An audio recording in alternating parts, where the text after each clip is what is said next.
Tem gente que diz que são 300, outros falam em mais de 1000. O fato é que o Vale do Loire, na França, é lotado de castelos lindos que valem a viagem. Alguns já foram residências reais, outros hospedaram convidados ilustres e vários deles estão super preservados até hoje, sendo uma oportunidade única para a gente descobrir um pouquinho de como era a França há séculos atrás. Mas com tantos castelos diferentes, quais são mais legais? Quais não podem faltar no roteiro? A escolha pode ser um pouquinho difícil, então para te ajudar, se você está planejando uma viagem para lá, nesse vídeo eu vou te falar sobre 5 deles que você pode gostar de conhecer. Eu sou Marina Heimer e esse é o canal do Imagina uma Viagem.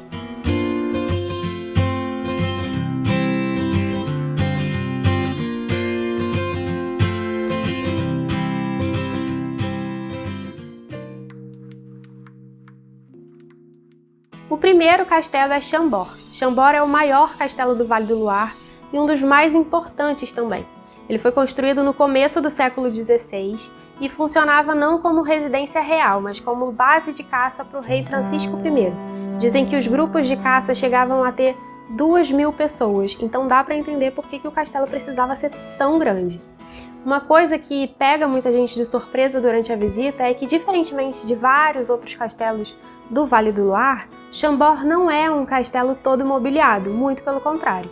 A curiosidade é que, na verdade, ele nunca foi permanentemente mobiliado. O castelo ficava vazio boa parte do tempo, e aí quando o rei resolvia ir para uma temporada de caça, era uma loucura, porque eles precisavam levar toda a mobília na caravana. Hoje em dia, ele até tem alguns apartamentos decorados, mas muito do castelo continua vazio.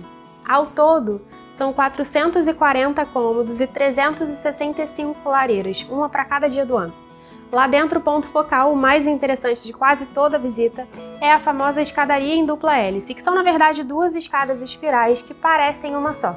A escadaria é linda e desperta curiosidade mesmo, mas o mais misterioso ali é pensar em quem foi que desenhou aquele projeto. Muita gente jura de pé junto que foi Leonardo da Vinci, já que naquela época ele era bem próximo do rei Francisco I. E a engenharia das escadas tem mesmo a ver com os trabalhos que ele costumava fazer. E quem sobe a escada, além de poder dizer que possivelmente subiu uma escadaria projetada por Da Vinci, também se dá bem quando chega lá no terraço do castelo. Lá em cima, além das torres lindas e cheias de detalhes, a gente tem uma vista maravilhosa dos jardins e do Parque de Chambord. Aliás, vale falar aqui que se o Castelo de Chambord é o maior do Vale do Loire, o Parque de Chambord é o maior parque murado de toda a Europa. Só para você ter uma ideia, dizem que cabe uma Paris lá dentro das muralhas do parque. É bem grande. Se você viaja com a agenda mais folgada, dá para separar um tempinho para explorar essa área. O parque tem vários animais, uma flora super rica também, e dá para fazer passeios de bicicleta de 4x4 ou trilhas a pé. Uma dica importante se você vai visitar Chambord por conta própria, sem guia, é pegar o guia do visitante logo na bilheteria. O folheto é gratuito, tem uma versão em português e dá uma boa ideia assim geral do que você vai encontrar. Se você quiser se aprofundar ainda mais, vale alugar o que eles chamam de Histopad. O Histopad é um tablet que funciona como guia multimídia mesmo. Ele tem mapas interativos, mais de 1 hora de comentários em áudio sobre o castelo e uma parte de realidade aumentada que você consegue reconstruir o cômodo que você está visitando em 3D, exatamente como ele era na época do Francisco I. E está disponível em português. Chambord abriu o ano todo, de abril a setembro das 9 às 18 e de outubro a março das 9 às 17. A entrada atualmente custa R$ 14,50 para adultos e é grátis para menores de 18 anos. O aluguel do guia multimídia, o Histopad, custa R$ 6,50. O segundo castelo que merece muito a visita é Chenonceau, também conhecido como o Castelo das Damas. A história de Chenonceau se mistura com a história de várias mulheres importantes da França, como a rainha Catarina de Médicis, a esposa do rei Henrique II, e Diane de Poitiers, que era amante desse mesmo rei. Momento fofoca aqui, rapidinho. Chenonceau foi um presente de Henrique II para Diane, e dizem que ela era apaixonada pelo castelo. Ela morou lá há alguns anos e no final acabou despejada quando o rei morreu e a viúva Catarina resolveu que queria Chenonceau para ela. As duas foram responsáveis por algumas alterações no castelo, então quem visita hoje encontra um pouquinho das duas por lá. Mas não tem só casos de família na história do Chenonceau não. Depois disso o castelo ainda teve outros donos e outras mulheres importantes que passaram por ali. É o caso da Louise Dupin, que foi uma personalidade bastante influente da França no século XVIII e recebeu no Chenonceau, entre vários visitantes, os nomes mais famosos do iluminismo. Hoje, Chenonceau é o castelo mais visitado do Vale do Loire e o segundo mais visitado de toda a França, perdendo só para o Castelo de Versalhes. Ele também é, na minha opinião, um dos castelos mais bonitos da região. Então eu diria que é um dos que não pode ficar de fora do roteiro. Chenonceau abre o ano todo, mas os horários variam. No auge do verão, ele abre das 9 às 19 horas e durante algumas épocas do ano costuma fechar mais cedo, chegando a fechar às 16h30 em alguns meses. O ideal é consultar o site oficial para saber direitinho o horário de funcionamento na época da sua viagem. Para facilitar, eu vou deixar o link para o site oficial de Chenonceau e de todos os castelos que eu cito aqui, na verdade, na descrição do vídeo. A entrada custa 15 € para adultos, 12 € para menores de 18 anos e é grátis para menores de 7 anos. Esse valor já inclui um folheto que explica a visita e tem versão em português, mas se você quiser se aprofundar mais, tem também a opção de alugar um audioguia por mais 4 €. O terceiro castelo que vale a visita é o Château de Amboise. Na verdade, a recomendação é a visita combinada entre o Château de Amboise e o Château Clos-Lucé. O primeiro é um dos castelos que servia como residência real do Francisco I, mas depois disso ele também já foi usado como prisão e quase não resistiu à Revolução Francesa e à ocupação nazista durante a Segunda Guerra, ou seja, tem a história para contar. Mas a que mais chama atenção e leva os turistas mais curiosos até lá é a sua ligação com Leonardo da Vinci. Como eu falei, o castelo era uma das residências de Francisco I, que era muito próximo de Leonardo. Existe até uma teoria que diz que essa proximidade dos dois ultrapassava a amizade, mas são só rumores, nada comprovado.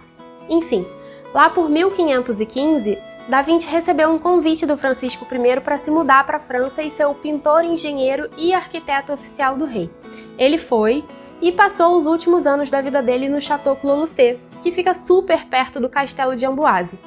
Tão perto que dizem que naquela época eles tinham uma ligação secreta, uma passagem subterrânea que ligava a casa do Da Vinci com o Castelo do Rei e facilitava os encontros dos dois. Da Vinci morreu lá mesmo, em 1519, e os restos mortais dele estão lá até hoje numa capela anexa ao Castelo de Amboise. E hoje Clos-Lucé é um museu dedicado à sua vida e obra. Por tudo isso, muita gente que gosta do trabalho ou tem curiosidade pela história dele, acaba fazendo o combinado clássico, que é visitar o Castelo de Amboise e o Clos-Lucé no mesmo dia. Em Clos-Lucé, dá para conhecer o quarto e o estúdio onde ele trabalhava. E tudo foi restaurado para parecer exatamente como era na época que ele viveu ali. E além disso, nos jardins da propriedade, também estão espalhadas algumas reproduções de projetos dele que foram tirados do papel e criados em tamanho real. É bem legal. O Château de Amboise abre durante todo o ano e os horários variam bastante de mês a mês. No auge do verão, ele fica aberto das 9 às 19. Os outros meses ele fecha um pouquinho mais cedo e se você viaja em novembro e dezembro ou janeiro, é bom ficar mais ligado porque além de fechar mais cedo, ele também pode pausar as visitas no meio da tarde. Então vale a pena conferir com calma o calendário e os horários de funcionamento. O ingresso custa R$ 13,30 para adultos, R$ 9,10 para menores de 18 anos e a entrada é grátis para crianças com menos de 7 anos. O castelo também tem aquele guia multimídia Estoped e o aluguel já está incluído no valor do ingresso. Já o Clos-Lucé também abre o ano todo e também tem horários variados de acordo com a época do ano. Em julho e agosto ele abre das 9 às 20 e em janeiro, quando ele fica menos tempo aberto, é das 10 às 18. Nos outros meses os horários vão variar dentro dessa faixa. Os ingressos custam R$ 14,50 para adultos, R$ 12 para menores de 18 anos e crianças abaixo de 7 anos não pagam.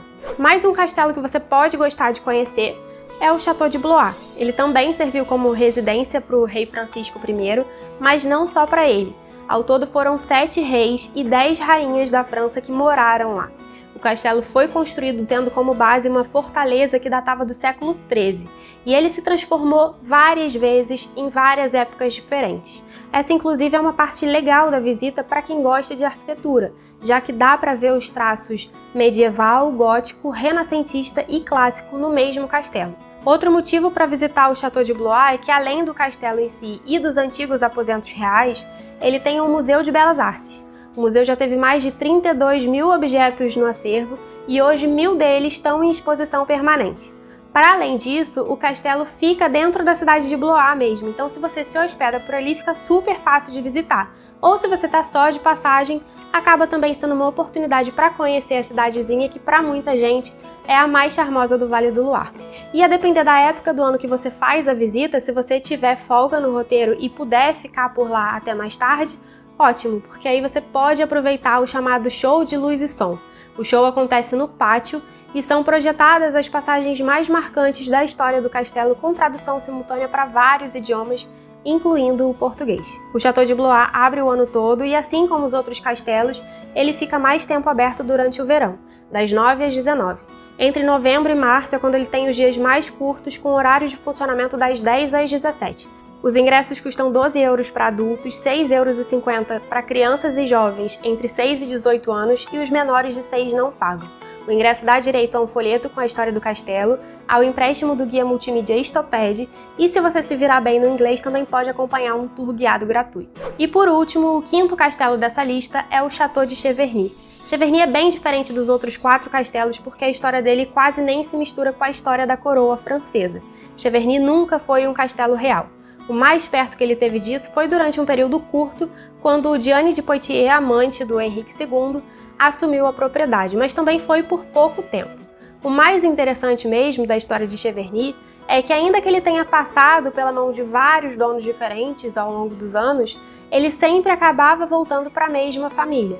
E isso até hoje. A família que construiu o castelo há vários séculos atrás ainda é a dona da propriedade e o mais curioso é que eles ainda vivem lá. Essa é mais uma das diferenças entre Cheverny e os outros castelos. Ele é o único dessa lista que ainda é ocupado, ainda é habitado. É claro que a visita não passa pela parte do castelo onde essas pessoas moram hoje em dia, mas tem visitação interna sim, e a ala do castelo que é aberta aos visitantes é super interessante porque é completamente mobiliada e bem preservada para ser igual como era lá no século XVII. Outro ponto alto de Cheverny é a ligação do castelo com o desenho As Aventuras de Tintin.